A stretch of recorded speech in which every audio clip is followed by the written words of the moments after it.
এখানে কিন্তু পুরো ফুল দমে কার্তিক পুজো শুরু হয়ে গেছে। তবে চিন্তা করো না, তোমাদের প্যান্ডেল দেখে খুব একটা বোর করবো না, কিন্তু কিছু কিছু জিনিস যেটা একদম না দেখালেই নয়, তাই জন্য তোমাদের সাথে এই ভিডিওটা শেয়ার করছি। আমাদের তো আগেই বলেছি যে আমাদের এখানে কার্তিক পুজো কিন্তু ভীষণ ভালো হয়, আর তার এই তোড়জোড়। তো এখানে তোমরা প্রথমে এই যে প্যান্ডেলটা দেখতে পাচ্ছ, এটা অ্যাকচুয়ালি প্যান্ডেল না, এটা পুরোপুরি একটা মন্দির, যেটা রাধা গোবিন্দের মন্দির। আর তার পাশে যে তোমরা প্যান্ডেলটা দেখতে পাচ্ছ, এটা আমার বাড়ির কিন্তু খুব কাছেরই একটা প্যান্ডেল। আর তোমাদের বললে তোমরা বিশ্বাস করবে না, আমাদের এখানে কার্তিক পুজোর যে মেন আকর্ষণ সেটা হচ্ছে এখানে কার্তিক ঠাকুরের পাশাপাশি সমস্ত দেবদেবীর পুজো হয়। যেমন দেখো এইখানটার যে প্যান্ডেলটার ঠাকুরটা তোমরা দেখতে পাচ্ছ, এটা কিন্তু নারায়ণ ঠাকুর। আর দেখো ঠাকুরটা কত বেশি সুন্দর। আর আজকে যে কটা প্যান্ডেল তোমাদের সাথে শেয়ার করছি বা ঠাকুর দেখাচ্ছি, সেগুলো সব আমার বাড়ির পাড়ার রাস্তাতেই, মানে এ পাড়ার ও পাড়া এরকম একটা ব্যাপার। এখানের যে প্যান্ডেলের থিমটা রয়েছে, দ্বিতীয় প্যান্ডেল, যেটার নাম হচ্ছে উড়ান ছিল এদের থিম। আর এরা এই প্যান্ডেলটা বানানোর জন্য সম্পূর্ণভাবে দরমা, তারপরে মাটির যে পাত্রগুলো হয় ওর মাধ্যমে আর পাখির মাধ্যমে প্যান্ডেলটা তৈরি করেছে।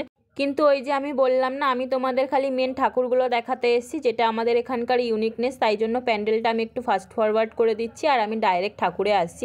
এখানে ঠাকুরটা দেখো, এটা হচ্ছে লক্ষ্মীনারায়ণ আর তার সাথে ব্রহ্মা।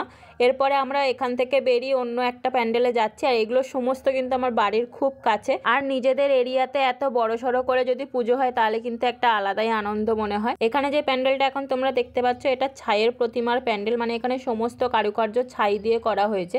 তবে এখানের কাজটা এখনো কমপ্লিট হয়নি, মানে লাইট এখনো লাগানো হচ্ছিল। যেহেতু আমাদের পুজো কালকে স্টার্ট, আজকে সমস্ত জায়গায় উদ্বোধন হচ্ছে, তো এদের প্যান্ডেলটা এখনো সেভাবে রেডি হয়নি। তাও তোমাদের দেখিয়ে দিচ্ছি, কারণ যেহেতু বাড়ি থেকে বেরিয়েছিলাম। এখানের যে প্রতিমাটা ছিল সেটাও ছাইয়ের তৈরি ছিল, আর সেটা ছিল শিব পার্বতী। মানে এক প্রকার বলতে পারো আমাদের এখানে কার্তিক পুজো নামেই হয়, কিন্তু কার্তিক ঠাকুর কম, অন্য ঠাকুর বেশি হয়। আর এখানে দেখো বাড়ি যাওয়ার পথে এখনো কিন্তু ঠাকুর বানানোর তোড়জোড় চলছে, কারণ আজকে রাতের মধ্যেই কিন্তু সমস্ত জায়গার ঠাকুর ডেলিভারি দিতে হবে তাদের।